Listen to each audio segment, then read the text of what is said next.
Hey everybody, we're back. I immediately clicked somewhere I shouldn't have as soon as I started recording. Sorry about that.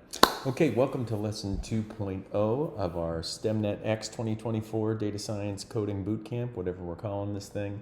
Happy to have you here. So in the first couple lessons, we covered some basic syntax, we covered variable declaration, and we talked about control structures. Today we're going to dig a little bit more deeply into types of variables, types of quantities that we can have in Python, and also how to store them. So just as a quick recap, again, we're going to begin these lessons with a recap of all the wonderful things that you've learned how to do. We've really only had like an hour and a half worth of content so far, and already we have covered a ton of ground. Are you experts yet? Heck no. But are you aware of some really powerful skills? Heck yes. The motivation for today, this is kind of just a fun one. I want to show you a piece of software, a simulation that I wrote kind of at the beginning of COVID when I had a whole bunch of time on my hands. So I'm going to run this thing. It's not going to run inside a Jupyter notebook. It's a separate piece of Python code that I have. Let me just pull it up and then I'll talk through what's going on here. So this is a simulation of a population of little organisms. So if you think about, I think I have something like 200 little dots here. Each one of those dots you can think of as maybe like a little bacterium swimming around in some type of substrate or some type of goop here. And you'll notice that the plane that these things move in has this yellow strip at the right end.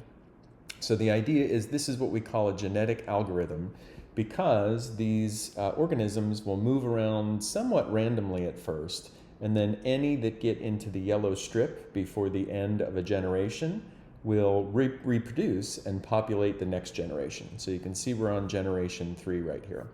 Now each one of these organisms is produced randomly, so this is why we're covering this in a session on random number generation. Each one of these organisms is produced randomly or generated randomly. It has a neural network brain which tells it how to move around through this medium based on its surroundings. I generate the properties of those neural network brains randomly, and then the organisms that make it into the yellow strip so that they can reproduce will pass on their genetic information to the next generation of little organisms. And you can kind of see that as the generations tick on here, we're getting more and more little organisms that are generally moving to the right. So they are learning through the process of natural selection and evolution that in order to procreate, in order to survive and pass on their genetic information to the next generation, they want to generally move to the right.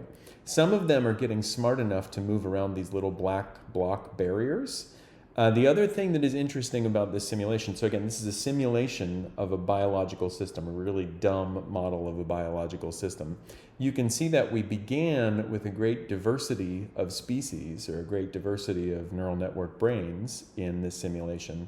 And as the generations tick on, only the strongest are surviving, or only the fittest are surviving, which is, again, what we learned from Darwin and the process of natural selection.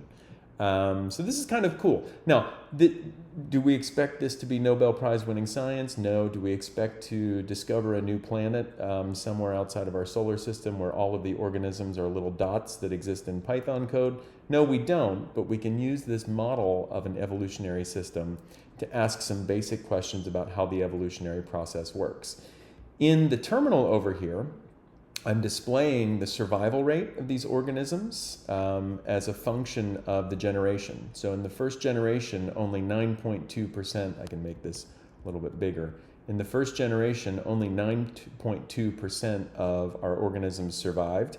Here in the 13th generation, 20% of our organisms are making it into the yellow strip and are surviving to pass on their genetic information.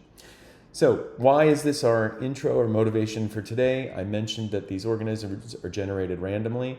That is something that is very, very difficult to do without a computer. There are a lot of these things. We'd have to, if we wanted to generate these properties of their brains randomly, we'd have to roll a heck of a lot of dice or have some other algorithm or mechanism for generating random numbers.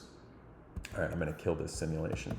Great, let's dive into it. Let me get my goofy face back here on the screen. Okay, so the first thing that we are going to talk about is the idea of a type. Now, a computer, in order to do a calculation, has to store information in its memory. The way it stores that information often depends on the type of information that it is storing. So if I have something like an integer, the computer has to allocate a certain amount of memory space to store that integer, usually depending on how big the integer is. So if I want to store the value 2 in memory, that doesn't require too much space. Computers are binary.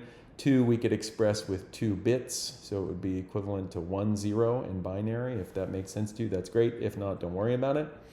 If we wanted to store, on the other hand, an integer that had, I don't know, 100 digits, that would require a lot more memory. Other programming languages, like maybe C and C++, are very, very careful about how they allocate memory for different types of values, for different values. They're very, very powerful programming languages.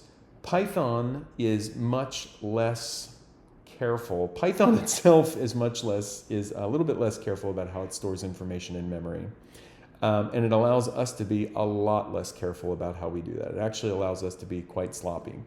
But it is important to know about the different types. So when we talk about values that Python is going to store, we call those things types. Here are some types that we've already encountered, but we didn't really call them types. The first is what we call the int type, which just describes an integer. Here are some examples of setting the values of variables to be ints. So a is equal to 4, b is equal to -2, c is equal to whatever that number is, d is equal to -2, 0, 0, all the way down all those zeros. Now these are integers because they're whole numbers. They don't have any digits after the decimal place other than zeros if you really wrote them that way. When I execute this cell, where am I here? When I execute this cell, you can see Python spits back all of these integer values that I set from this print command. And I can also use this Python function called type to tell me what the type of any one of these values is. So the type of the value that's stored in the variable d is an int. We can see it right there. If I change the argument here, so what's the type of b, I can run this again and we find that it's once again an int. So again, what does this mean for us? Well, for right now, you can think of it as Python is determining the type of these values based on how we're setting these variables. So Python looks at the values we are setting and says, oh, well, this is an integer, so I'm going to call it an int type. And then it's using that type for right now just to figure out how to efficiently store this value in computer memory. There's another very important feature of typing that we'll get to in a minute. All right, so what if I have a quantitative value, a numerical value that is not an integer? Well, the next least complicated thing that it could be is a real number with some digits after the decimal. In programming language or in computer science, we usually refer to those as floats. It's maybe not a one-to-one equivalency, but it's fine for our purposes. So here are some floats. E is equal to 2.71828. Of course, you might know that there are infinitely many other digits after that. F is equal to -358735.35, blah, blah, blah. I think I just mashed the keyboard to come up with this number. E minus 10, that just means times 10 to the minus 10. So that's our scientific notation shorthand. G is equal to -2.0 times times 10 to the 10. I can print these things out just like I did in the previous cell, and I can also check the type of each one of those values. So I can check the type of G, and Python tells me that it's a float. Now, interestingly, there is a difference between the previous integer declarations up here and the float declarations down here. You'll notice that, or you might notice, that when I declared these variables A, B, C, D, and I had some small integer values and some large integer values, and then I printed these things out, the print statement didn't lose any information. So C was equal to 180 blah, blah, blah, blah, blah, all the way down to 53. And when I printed that thing out, I got all of those digits back. Python interprets any integers that we establish as, hey, all of these digits I am telling you are important, do not get rid of them.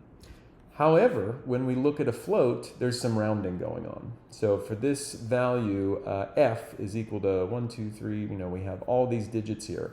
When I print that thing out, Python reset the scientific notation. So rather than expressing this as a number in the hundreds of thousands times 10 to the minus 10, it said, oh, well, he really just means minus 3.58 something, something, something, times 10 to the minus 5. So it simplified the scientific notation for us.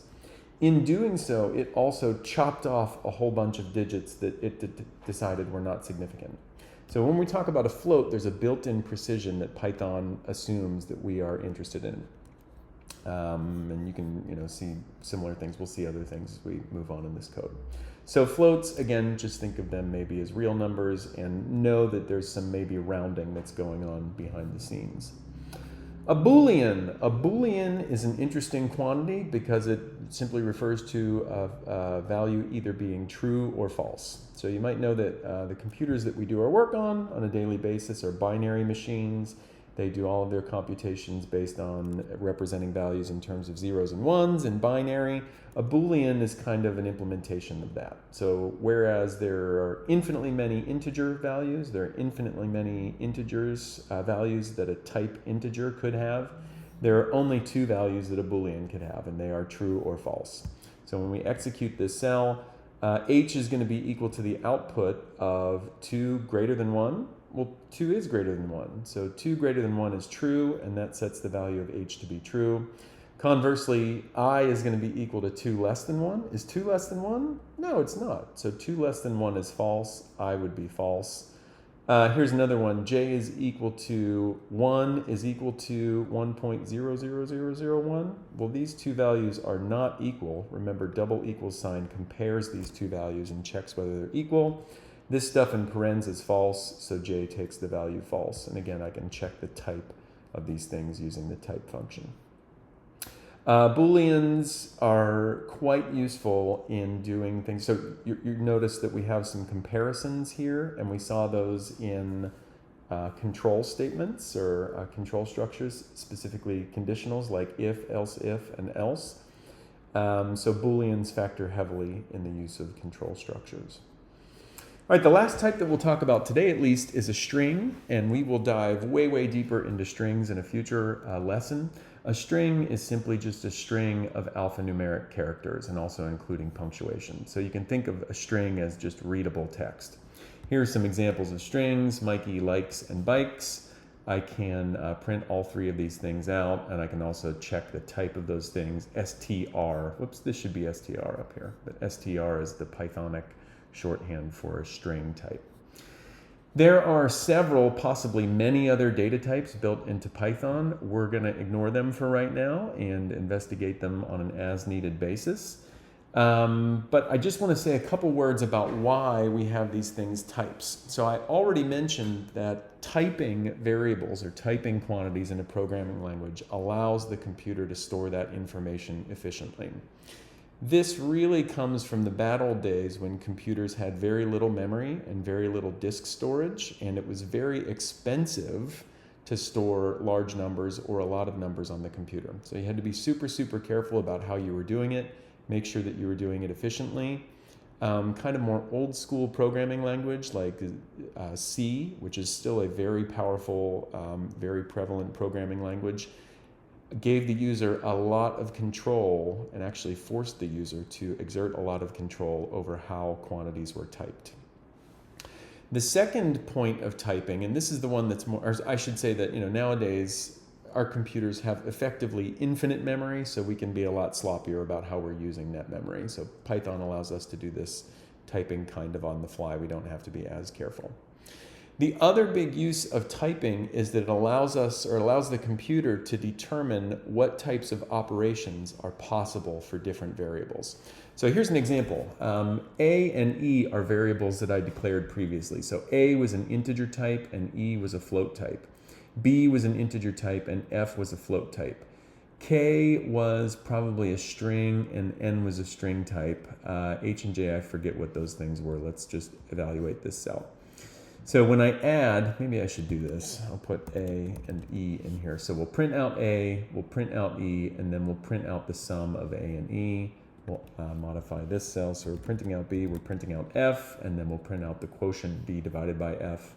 And here we'll print out K, we'll print out N, and we'll print out K plus space plus N. We'll see what that means. And then we'll print out H, we'll print out J, and we'll print out H and J using the keyword and.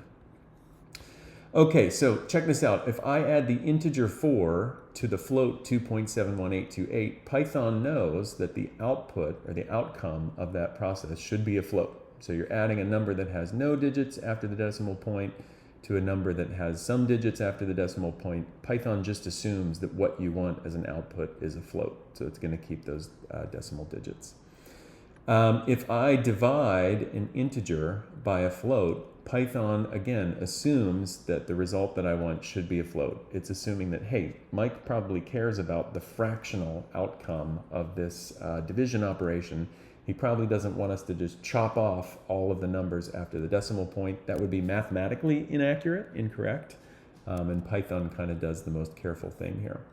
What about strings? Well, if I take the string Mikey and the string bikes and I do this kind of mathematical operation on them, so I'm using the plus sign, I'm adding Mikey, I'm adding a string that's just a space, and I'm adding a string that's bikes, Python knows how to interpret that. It's Mikey bikes, a true statement, right? Not a Boolean, but a true statement nonetheless. And then again, if I have two Booleans, H is true, J is false, and then I do H and J, the combination of those two things, if I combine true and false, that will be false, right? So we get false. Booleans are sometimes difficult to think about. So anyway, these operations are allowed. Here's an example of an operation that's not allowed. If I try to add an integer to a string, let's see what Python does with that. Oh, I get a type error, unsupported operand type, plus when I'm trying to combine int and a string using plus. Python doesn't know what we mean by adding an integer and a string. So rather than just guessing, it's going to throw a runtime error just to make sure that we're not trying to do something that we think we're not trying to do. This is a potentially dangerous thing, so Python won't let us do it. It's an operation that is disallowed. So there are some built-in guardrails for keeping us from making dumb mistakes, and that's a common thing in most programming languages, or maybe all programming languages. All right, we can also do some operations that are perhaps surprising. So if I add 62 to true, so this is an int and a Boolean, and then I try to print out the sum of 62 plus true, we actually do get a value, which is weird. So we get an integer value, which maybe seems weird. What's happening here is that Python is doing some on-the-fly recasting of these values. So it's taking something that is a Boolean and has a value true and saying, oh, well, he's trying to add an integer to this Boolean. So maybe what he means is convert that Boolean to 0 or 1, 0 being false, 1 being true, and then just add up those two integers. And that's actually what's happening here. I could change the value of this thing to false, this Boolean, and execute this, and now I'm getting 62. So it would be 62 plus 0. There are, Python, as I mentioned before, is kind of built on the idea that we can be a little sloppier with how we are using memory in our system. So it allows for this thing called dynamic typing. We originally set up var2, variable 2, as a Boolean, but based on how we're trying to use it, Python can retype this, this variable, this quantity, as an integer, and that's what we call dynamic typing. It's changing the type of this thing based on how we are using it. So there are some situations in Python where dynamic typing will just happen automatically. There's also a way for us to change the type of a variable actively. So you can see some more operations here. So if I have var3, I can print out var3 and then print out the type of var3. If I take var3 and add 0.1 to it, so it started as an integer, then I'm adding a float to it, and we can check the new type of that thing. It turns into a float. I didn't have to do this actively. Python just figured out, hey, started with an integer, turning it into a float. Let's just retype this thing as a float just so he doesn't get into trouble later on. So this is an example of like this passive, passive dynamic typing. We can also do, so here's some more examples in here. You can take a look at those on your own time. We can also do what we call casting. So we can also do what we call casting. So Python retyped that variable dynamically. We can force a retyping on our own by doing this thing called casting. And what that means is I might start with a variable that has one type, And then I use these things that look like functions that are just the names of the different types in Python to convert or recast the variables as a different type. It's almost like you're taking an actor and you're recasting them in a different role. Same type of thing here. We're taking the number 432, which is an int, and then recasting it as a float, recasting it as a string, recasting it as a Boolean, and then we'll see what kind of output we get here. And we'll do the first of these kind of little examples, and then you can check out the others on your own. So when I execute this cell, whoops, I don't know why it keeps scrolling me down like that. I apologize. Okay, so let's check 432. We start out with 432, the integer, and then we recast it as a float, and we get 432.0. That 0.0 indicates to us that this is no longer an integer type or an int type. It's now a float type. We take 432 and then we recast it as a string. Well, if I take an integer and just recast it as like a human readable sequence of alphanumeric characters, it's just going to be those same digits, but it'll have a different type. If I take 432, the integer, and recast it as a Boolean, somehow that evaluates to true. I will be totally honest, I don't understand the logic there, but there's something happening behind the scenes. There's some kind of default way in which Python is configured that's how it interprets these things. So recasting is important for us. We will have to use it sometimes, but more often we'll be able to just be kind of fast and loose with the type details because Python allows for this dynamic casting thing. All right, great. So if you can wrap your head around types, that's wonderful. If not, I guess the takeaway is Python allows us to be a little bit less careful than we would have to be in other programming languages. All right, so I gave you a sense of why random number generation can be important in the physical sciences or in the quantitative sciences using that evolution simulation above. I will let you read all of this very much text here on your own. The point of all of this text is that very often simulating physical or scientific systems relies on generating random numbers, and that can be really, really difficult and time-consuming if you don't have a computer. So if I wanted to do something like analyze how hands in a game of blackjack work, I could get a deck of cards and then just deal out hundreds of thousands of rounds of blackjack hands and tabulate all those results. It would take me years and years and years to do that. Or I could do the same thing using a computer and a random number generator to model the behavior of that deck of cards. And after maybe 5 minutes of programming and running the code for a few seconds, I could have the equivalent of hundreds of thousands of hands of blackjack. And then I could do some analysis on those things. So random number generation has dramatically changed how we approach problems in the quantitative sciences. Now, this is so important that Python has a lot of really convenient built-in random number generation functionality. So here's a very basic example. Now, the first line of this code cell is something new to us. We are importing a library or a module, random, which is like an additional piece of code that's not defaultly loaded when we fire up a Python program. We're basically telling Python, this is almost like going to the library, going to the physical library. We're telling Python, hey, go to this random library, which lives somewhere on your computer storage, and import it. So let's take all of the functions that live in this module or this random library and bring them into the code that we're running now, and then we'll have access to all of this new knowledge or new capabilities or new functions that exist in this library. So the shorthand here is I'm importing random, and I'm going to give it the handle rand, just so I don't have to type random over and over again. The way I use one of the functions in that random library is like this. So I tell Python, hey, go to the rand library and grab the function random and use it.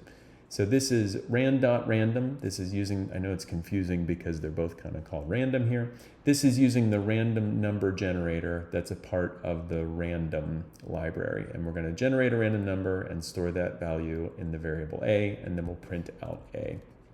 There we go.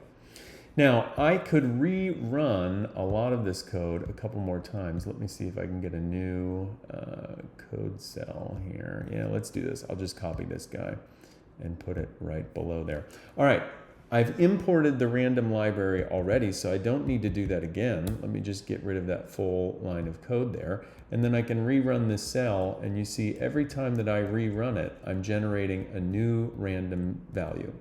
It really looks like these values that I'm generating are floats. They have a lot of digits after the decimal point, and they're floats between 0 and 1. That happens to be the basic functionality of this random function. Now that might seem kind of limited, but I'll show you how we can transform this thing a little bit later. So again, this random library or module has a bunch of functions in it. The random function in that library generates a random float between 0 and 1. I hope I did that in the right direction. Probably not. So between 0 and 1, if you're thinking about a number line where positive is to the right. Okay, so there's a lot of stuff we can do with this. I can put this in a loop. If I want to generate 20 random numbers between 0 and 1, I can do something like this. I run this cell and I get a whole bunch of just random numbers. The takeaway is that every time I call rand.random, I'm generating a new value. And the details of how a computer does this are actually really wonderful and quite complicated. If you could go down the rabbit hole on your own if you want to. Let me show you how we can transform this. So let's say I'm modeling some system. I don't want random floats between 0 and 1. I want random floats between -1 and 1. Well, what I can do is I can generate a random float between 0 and 1. I can multiply that random float by 2. So that now gives me a range of random numbers, not between 0 and 1, but now between 0 and 2. And then I could subtract 1 from that random number. That takes my range of random numbers from 0 to 2 and shifts it down so that it's random numbers between -1 and 1. And we can check this. So let's run it, and you'll see I do get 20 random numbers that range between -1 and 1. So this might be interesting in like generating maybe random angles. Maybe I have some type of simulation where I have, I don't know, tennis balls moving off at different angles. You might recall that sine and cosine, which tell us about angles, range between -1 and 1. This is a way of generating the outcomes of cosine or sine of some random angles. So there's a lot of different implementations where this could be useful. Here's a code cell that generates a bunch of random points, or 20 random points in two-dimensional space. So points in the xy plane between 0 and 1. So I generate an x value, I generate a y value, and then I just print these things out with a little bit of nice formatting. There we go. So if you wanted to do a simulation of throwing darts at a dartboard or something like that, or you have darts landing randomly in two-dimensional space, we will use this technique later in a later lesson on Monte Carlo methods. We can also take, this happens quite frequently, where we want to generate a bunch of random numbers and then put those random numbers into a function. So here's our old pal, a function definition. I'm defining a function. It's just a parabola, x squared minus 4x plus 3. I'm generating a bunch of random numbers in a loop, and then I'm immediately operating on those random numbers with my parabola function or my parab function. And you can see I get some values like this. So again, random number generation, incredibly important tool. We'll kind of have to wait until we have an actual use case or an actual problem before we see the utility of this tool. All right, great. So also in the random library, we have techniques for, or functions for generating random integers. So if instead of calling random, I can call the randint function and then provide it a lower bound and an upper bound. And this will generate a random number between the lower bound and the upper bound exclusive. So this is going to generate, I think, a random number between 1 and 100, excluding 100. Let's run it a few times and see what we get. So I could say like, hey Python, how many kids should I have? Just generate a random number. Let's roll the dice. 51, not going to happen. 99, not going to happen. 47, not going to happen. 19, not going to happen. When we get to 1, we'll be done with this problem. Okay, that might take a while because the process is random. How about that? Here's another implementation. How many tacos should I eat tonight? 90. I could probably do that. I could not have 69 children, but I could probably eat 90 tacos. All right, let's do a live demo. So we, just for some reason, we want to generate 100 random integers between 0 and 40 or 60 and 100. We want to omit any integers between 41 and 59. So we have some conditional behavior. Let's see if we can code this up.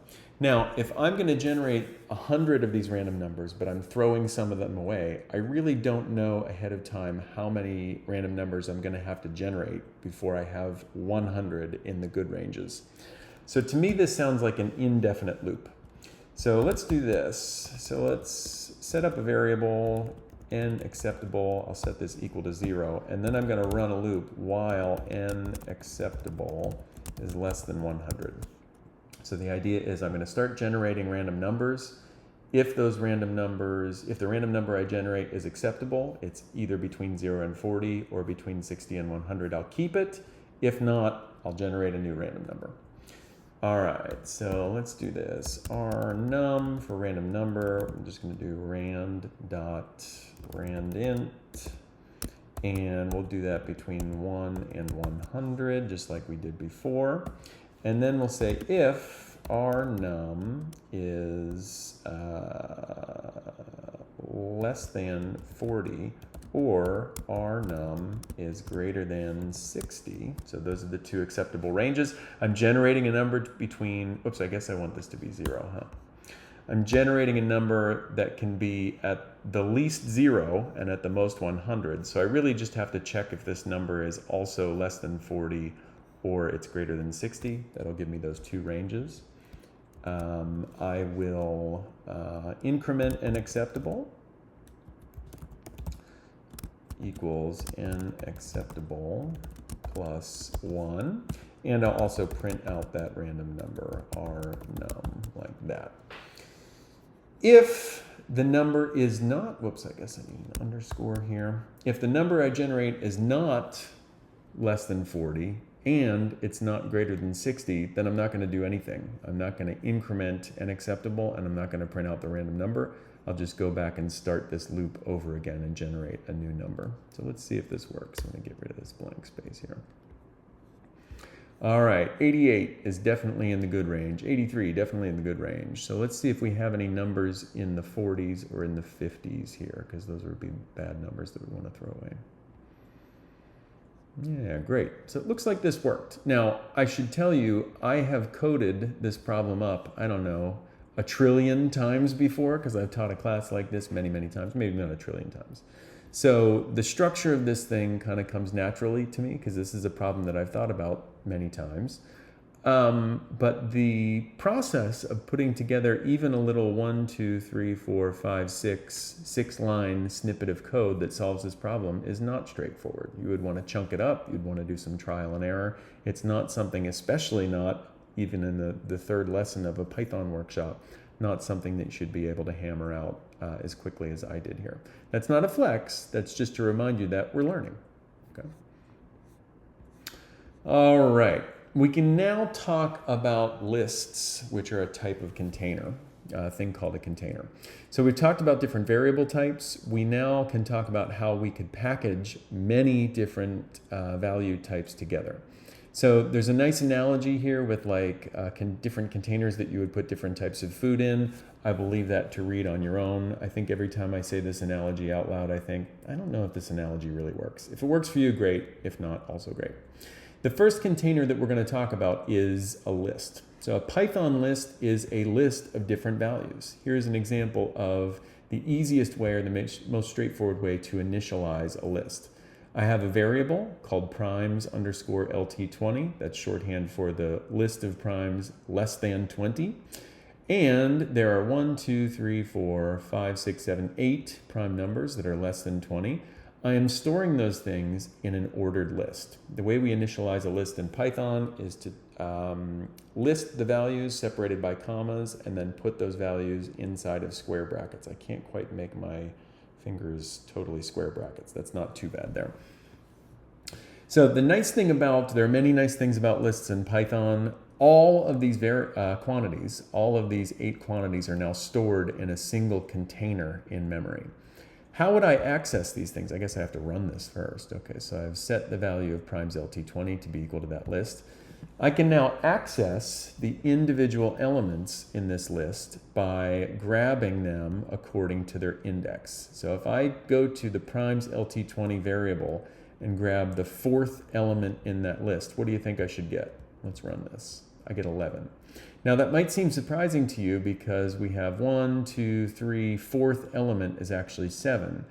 But Python is what we refer to as a zero indexed language. So when it assigns the indices, the index number to these elements in the list, it starts with the index 0. So 2 would be the index 0 element, 3 would be the index 1 element, 5 would be the index 3 element, 7 would be the index 4 element, and 11 would be the index 5 element. Let's check that. So if I change the index to 5 here, I say, hey, go to primes LT20 and grab me the index 5 element.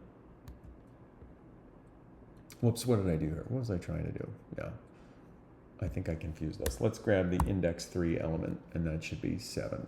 Yeah, so that's what we were after here. So this looks a little weird. Again, it's because Python starts with index 0. That's probably going to take you a little bit of time to wrap your head around. If I go and try to grab the 0th index, that will be 2. And of course, that's the, I don't want to say first, it's the 0th item in this list that we've stored in memory. Okay, so there are a lot of other things that we can do with lists. We can use the len function to check the length of the list. There are 8 elements in this list.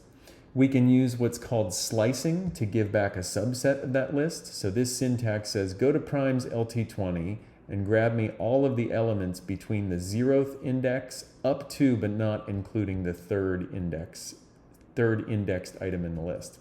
So that returns a list that's smaller. It's the 0th element, the 1 element, the n equals 1 element, and maybe the n equals 2 element, and then it ignores all of the other subsequent elements in that list.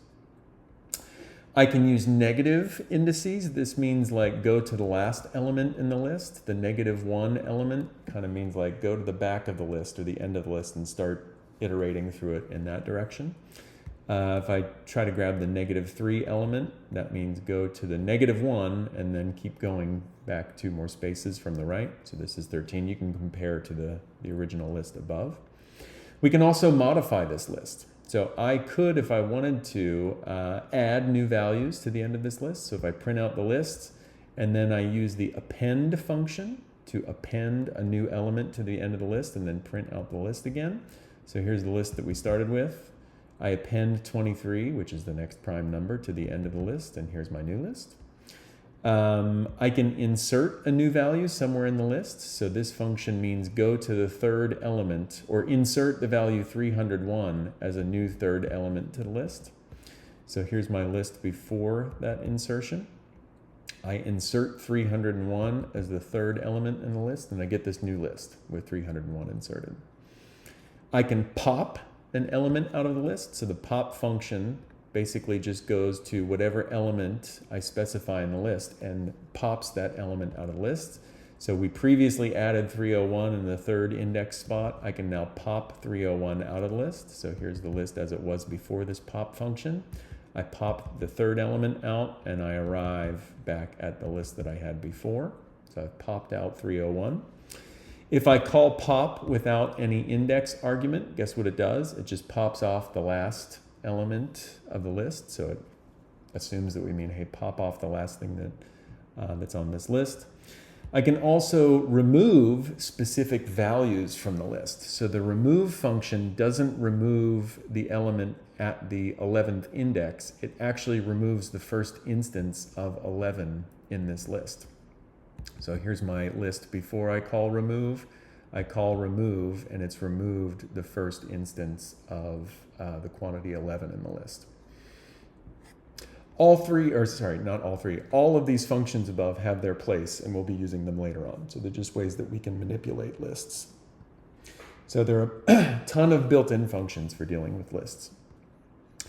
We've already seen in the previous lesson about how we can loop over elements in a list. So we now know what this kind of structure means. For num in some list, this thing primes LT20 is just a list of values.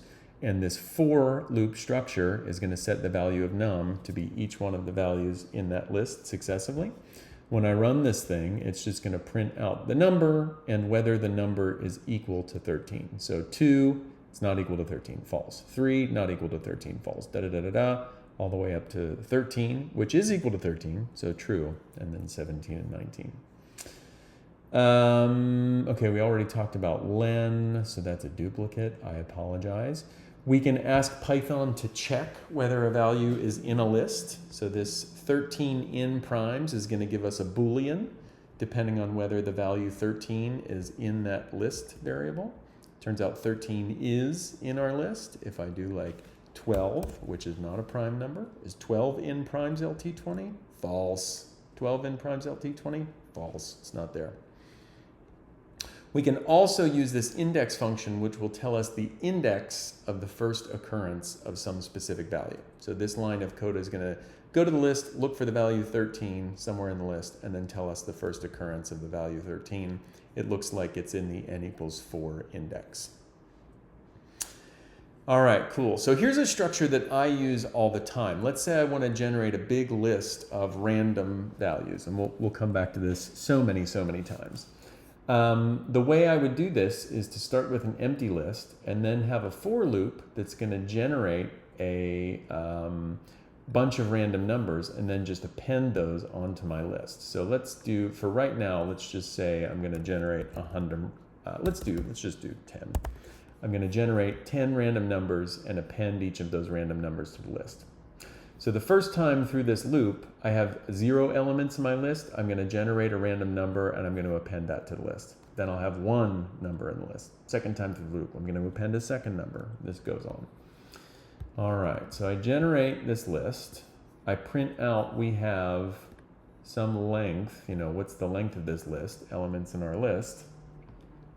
And then, hold on one second, I'm going to pause the video. I'll be right back. Can I pause the video? I can't. Let's just keep rolling. Okay. No interruptions. All right. Then I'm going to loop over the elements in this list. I'm going to say for I in range, the length of the list. So I'm just going to do this 100 times, or sorry, 10 times, depending on how many elements I have in the list. I'm going to print out the element that is in the ith index of that list. And then I'm going to do something to it. So I'll square it. When I run this thing, so again, the first little chunk of code generates a list of 10 random numbers. Then it prints out this little statement that says, okay, here's how many you have. Then it loops over the elements that are in that list. It prints out the index.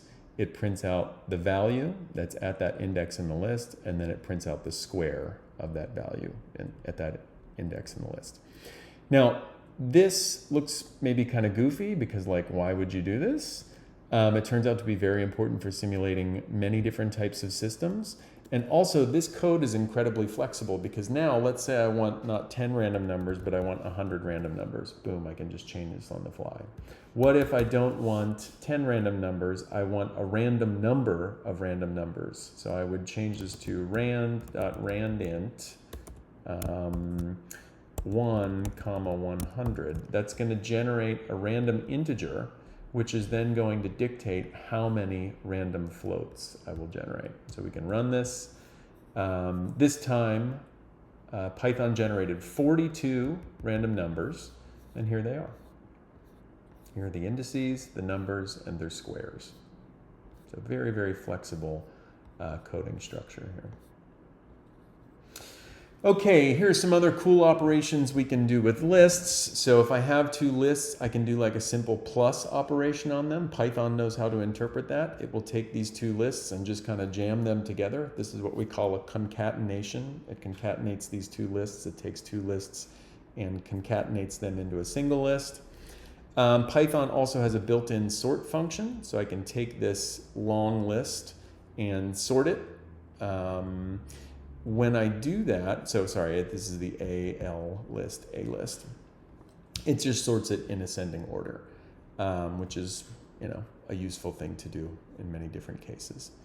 Python can also handle lists that have multiple different value types in them. So this mixed list is equal to 1, comma 2, comma 4.5, comma minus 6.2, comma a phrase, comma 99, comma hey another phrase. There are a bunch of different types in this list: ints, floats, and strings.